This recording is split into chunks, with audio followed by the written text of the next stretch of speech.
नमस्कार, स्वागत है आपका बोलता हिमाचल पर। आज है 11 अक्टूबर 2025 और हिमाचल प्रदेश से जुड़ी हुई आज की बड़ी खबरों की जानकारी अपडेट्स हम आपके लिए लेकर आए हैं।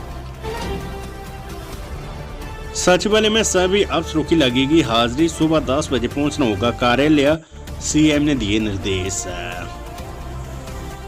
हिमाचल प्रदेश सचिवालय शिमला में सभी अफसरों की हाजिरी लगेगी, सुबह 10 बजे कार्यालय पहुंचना होगा। हर विभाग में मुख्यमंत्री की घोषणाओं की समीक्षा के लिए नोडल अधिकारी नियुक्त होंगे। मुख्यमंत्री, मुख्य सचिव और प्रधान सलाहकार आईटी को हर 15 दिन में रिपोर्ट देनी होगी। ये सख्त निर्देश मुख्यमंत्री सुक्खू ने शुक्रवार को सूचना प्रौद्योगिकी विभाग की बैठक की अध्यक्षता करते हुए दी है। सोलन के बकना घाट में बनेगी साइबर सिटी, सीएम ने विभाग को ब्लूप्रिंट तैयार करने के दिए निर्देश। मुख्यमंत्री सुखविंदर सिंह सुक्खू ने कहा कि प्रदेश सरकार जिला सोलन के बकना घाट में साइबर सिटी स्थापित करने की योजना बना रही है। ये साइबर सिटी 650 बीघा भूमि पर बनेगी, जिसमें डाटा स्टोरेज, आर्टिफिशियल इंटेलिजेंस सहित अन्य सूचना प्रौद्योगिकी आधारित उद्योग कार्यशील होंगे। उन्होंने विभाग को परियोजना से जुड़े विस्तृत ब्लूप्रिंट शीघ्र तैयार करने के निर्देश दिए हैं। वे शुक्रवार को डिजिटल प्रौद्योगिकी एवं गवर्नेंस विभाग की एक उच्च स्तरीय बैठक की अध्यक्षता करते हुए बोल रहे थे। उन्होंने बकना घाट में बन रहे उत्कृष्ट केंद्र की समीक्षा करते हुए अधिकारियों को इसके निर्माण कार्य में तेजी लाने तथा इसमें एक आर्टिफिशियल इंटेलिजेंस की प्रयोगशाला भी स्थापित करने के निर्देश दिए हैं। उन्होंने विभाग के अधिकारियों को निर्देश दिए कि जिला कांगड़ा के चैतड़ू और जिला शिमला की मैली में स्थापित किए जा रहे आईटी पार्क का निर्माण दिसंबर 2025 तक पूरा किया जाए। विपक्ष के आरोपों पर सीएम सुक्खू का पलटवार, बोले हिमाचल में निश्चित समय में होंगे पंचायत चुनाव। हिमाचल में पंचायत चुनावों को लेकर विपक्ष द्वारा लगाए गए आरोपों पर मुख्यमंत्री सुखविंदर सिंह सुक्खू ने पलटवार की है। उन्होंने स्पष्ट किया कि पंचायत चुनाव रद्द नहीं किए गए हैं तथा चुनाव निश्चित समय में होंगे। उन्होंने आरोप लगाया कि भाजपा हर बात को तूल देती है और हर बात का विरोध करना उसकी नीति बन चुकी है। मुख्यमंत्री शुक्रवार को सचिवालय में मीडिया से अनौपचारिक बातचीत में बोल रहे थे। उन्होंने एक सवाल के जवाब में कहा कि डिजास्टर एक्ट के तहत ये कहा गया कि प्रदेश पहले आपदा से निपट ले। सरकार का पहला कर्तव्य आपदा प्रभावितों को राहत पहुंचाना बनता है। जिन परिवारों के घर उजड़ गए उन लोगों को बसाना सरकार का दायित्व है। ये सभी दृष्टिकोण से प्रदेश सरकार कार्य कर रही है। सीएम ने कहा कि जैसी सड़कें खुल जाएगी तो पंचायत चुनाव जरूर होंगे। एक सवाल के जवाब में उन्होंने कहा कि पंचायत चुनाव 23 जनवरी तक हो सकते हैं। उन्होंने आरोप लगाया कि विपक्ष केवल भ्रम फैलाने और जनता को गुमराह करने का प्रयास कर रहा है। एचपी शिमला 54 निजी बीएड कॉलेजों में एचपी कोटे की अभी भी 2459 सीटें खाली। हिमाचल प्रदेश विश्वविद्यालय सहित बीएड कॉलेजों में खाली पड़ी सीटों को भरने के लिए आयोजित हुई ऑन स्पॉट ऑफलाइन काउंसलिंग के बाद अब एचपी के शिक्षा विभाग के अलावा राजकीय कॉलेज ऑफ टीचर एजुकेशन धर्मशाला में बीएड की सभी सीटें भर गई है। इसके साथ ही एचपी के अधीन 54 निजी बीएड कॉलेजों में अभी भी सीटें खाली है। विश्वविद्यालय प्रबंधन की ओर से ऑन स्पॉट ऑफलाइन काउंसलिंग के बाद खाली सीटों का ब्यौरा जारी कर दिया गया है। इसके अनुसार निजी बीएड कॉलेजों में एचपी कोटे की अभी भी 2459 सीटें खाली है। अब इन सीटों को भरने के लिए विश्वविद्यालय की बीएड काउंसलिंग कमेटी जल्द फैसला लेकर आगामी प्रक्रिया अमल में लाएगी। बीएड की सीटों को भरने के लिए 4 राउंड के बाद बीते 8 और 9 अक्टूबर को ऑन स्पॉट ऑफलाइन काउंसलिंग आयोजित की गई थी, लेकिन इसके बाद भी निजी बीएड कॉलेजों में सीटें खाली है। एसडीएम बरमोर अभिषेक मित्तल बने एसडीएम ऊना, विश्व मोहन देव चौहान को सचिवालय किया तलब। हिमाचल प्रदेश सरकार ने प्रशासनिक फेरबदल करते हुए बरमोर के एसडीएम अभिषेक मित्तल को ऊना में तैनाती दे दी है। ऊना के एसडीएम विश्व मोहन देव चौहान को एसडीएम ऊना के पद से स्थानांतरित कर कार्मिक विभाग हिमाचल प्रदेश सचिवालय शिमला में नई नियुक्ति के आदेशों की प्रतीक्षा करने को कहा गया है। एडीएम बरमोर कुलवीर सिंह राणा को मौजूदा जिम्मेवारियों के साथ एसडीएम बरमोर का अतिरिक्त कार्यभार दिया गया है। ये व्यवस्था तुरंत प्रभाव से अगले आदेशों तक लागू रहेगी। मुख्यमंत्री सुक्खू बोले, पर्यावरण संरक्षण की एवज में हिमाचल प्रदेश ग्रीन बोनस का हकदार है। मुख्यमंत्री सुखविंदर सिंह सुक्खू ने कहा कि पर्यावरण संरक्षण की एवज में हिमाचल प्रदेश ग्रीन बोनस का हकदार है। हिमाचल को लंग्स ऑफ नॉर्थ इंडिया कहा जाता है और प्राकृतिक आपदा की विस्तार, पारिस्थितिकी संतुलन और पर्यावरण संरक्षण को बनाए रखने में प्रदेश के प्रयास महत्वपूर्ण साबित होंगे। हमारा राज्य मिट्टी, पानी, स्वच्छ, हवा और अनुकूल जलवायु के रूप में देश को अनुकूल परिस्थिति तंत्र प्रदान करता है। वनों के कटान से हम प्रदेश के लिए आर्थिक संसाधन जुटा सकते हैं, लेकिन पर्यावरणीय संतुलन बनाए रखने की दृष्टिगत हम वनों के संरक्षण को महत्व देते हैं। राज्य सरकार ने केंद्र और 16वें वित्त आयोग के समक्ष हिमाचल के पक्ष मजबूती के साथ रखा है। हिमाचल शिक्षा विभाग में 7,000 भर्तियां आउटसोर्स पर रखे जाएंगे 13,000। शिक्षा मंत्री रोहित ठाकुर ने शुक्रवार को शिक्षा विभाग में अब तक हुई भर्तियों का ब्यौरा दिया। उन्होंने बताया कि वर्तमान सरकार के कार्यकाल में शिक्षा विभाग में अब तक 7,000 से अधिक पदों पर नियमित भर्तियां की जा चुकी है। ये नियुक्तियां कॉलेज कैडर के प्रिंसिपलों से लेकर जेएफटी शिक्षकों तक विभिन्न स्तरों पर हुई है।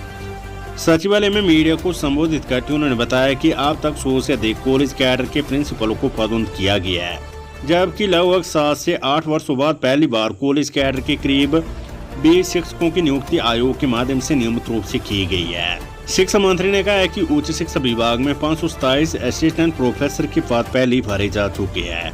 वहीं करीब 500 नए पदों पर भर्ती के लिए केंद्र सरकार से स्वीकृति मिल चुकी है।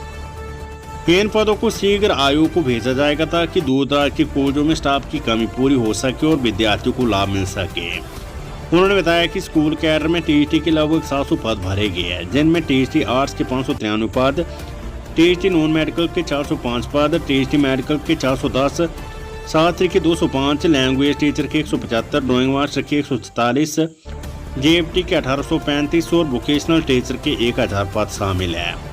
इसके अलावा 3,101 पदों पर भर्ती प्रक्रिया जारी है, जबकि चयन आयोग ने टीईटी की तीनों श्रेणियों के 937 नए पदों की भर्ती प्रक्रिया शुरू कर दी है। मंत्री ने ये भी जानकारी दी कि एनटीटी शिक्षकों और आया के लगभग 13,000 पद आउटसोर्स माध्यम से भरने की प्रक्रिया भी शुरू कर दी गई है। तहसीलदार से हाथापाई मामले में राजस्व अधिकारी करेंगे पेन डाउन स्ट्राइक, संघ ने दी चेतावनी।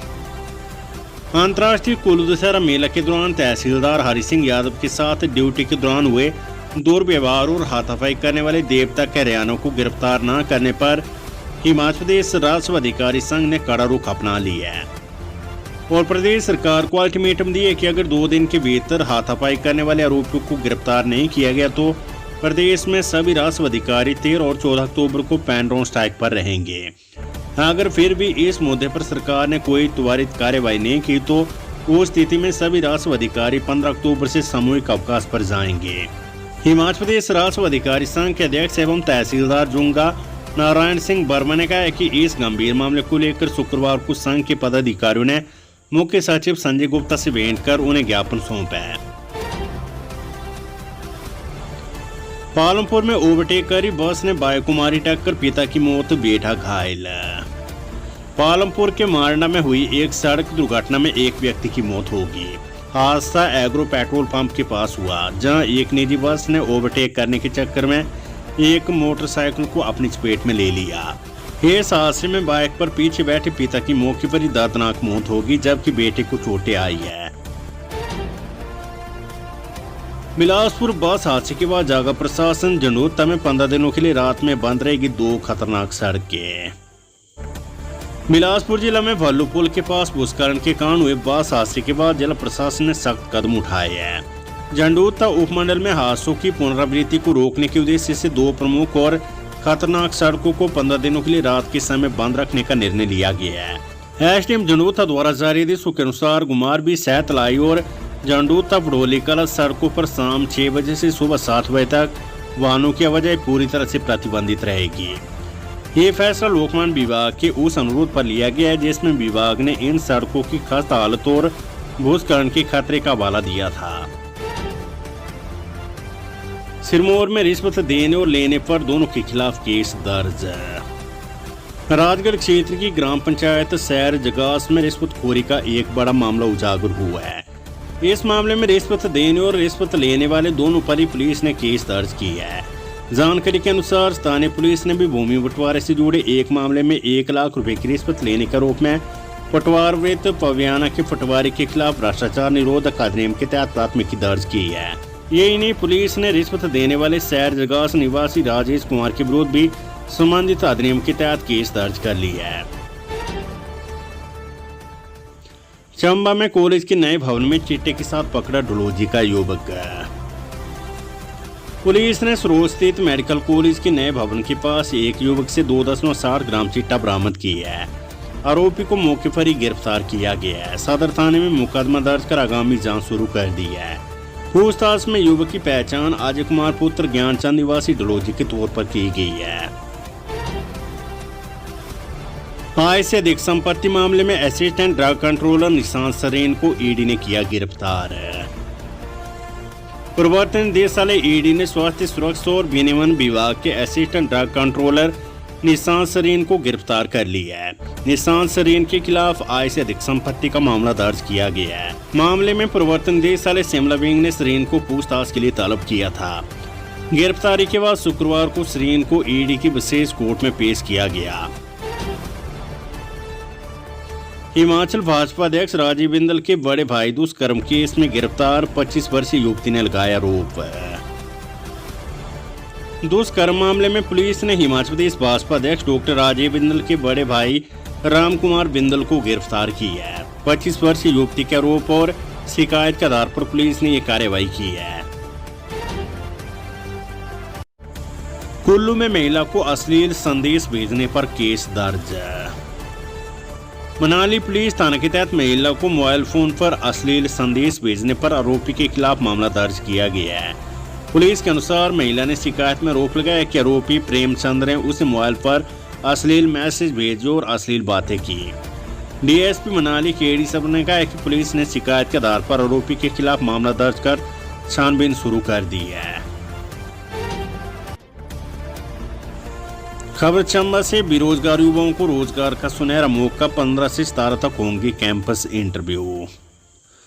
रोजगार कार्यालय बालू चंबा द्वारा जिले के विभिन्न उप रोजगार कार्यालयों में कैंपस इंटरव्यू का आयोजन किया जा रहा है, जिनमें निजी कंपनियों द्वारा सिक्योरिटी गार्डों के 90 पदों को भरा जाएगा।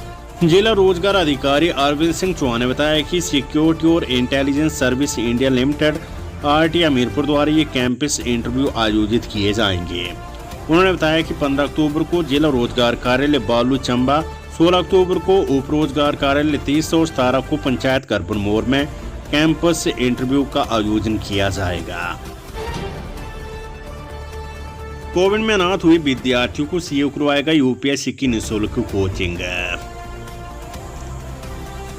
हिमाचल प्रदेश केंद्रीय विद्यालय कोविड काल में अनाथ हुए विद्यार्थियों को निःशुल्क यूपीएससी की कोचिंग देगा। कोचिंग का प्रावधान doctor Ambedkar centre of excellence के तहत किया जाएगा। इससे पहले इस सेंटर के तहत एससी और ओबीसी वर्ग के अभ्यर्थियों को ही निःशुल्क कोचिंग का प्रावधान था, लेकिन पहली बार पीएम केयर चिल्ड्रन योजना में कोविड काल में अनाथ हुए विद्यार्थियों को निःशुल्क प्रशिक्षण प्रदान किया जाएगा। कुल्लू में देवता बालूनाग मंदिर कमेटी ने पेश की मिसाल, आपदा पीड़ितों को समर्पित किया दशहरे का नजराना। देवभूमि कुल्लू में मानसून के दौरान 530 से अधिक मकान क्षतिग्रस्त हुए हैं, जबकि 1300 से अधिक मकानों को आंशिक रूप से नुकसान पहुंचा है। इस आपदा में 50 लोगों की मौत हुई, जिनमें से 2 लोगों का अभी तक पता नहीं चल पाया है। आपदा प्रभावितों के लिए जहां सामाजिक संस्थाओं द्वारा आर्थिक सहयोग किया जा रहा है, वहीं देव समाज देव कमेटी भी प्रभावित परिवारों की मदद के लिए आगे आई है। बंजार घाटी के देवता बालूनाग मंदिर कमेटी द्वारा दशहरा उत्सव से मिलने वाले नजराने की 88,000 रुपये की राशि डीसी कुल्लू तोरल एस रविश को जिला रेड क्रॉस सोसाइटी में जमा की है, जिससे प्रभावित परिवारों को मदद की जाएगी।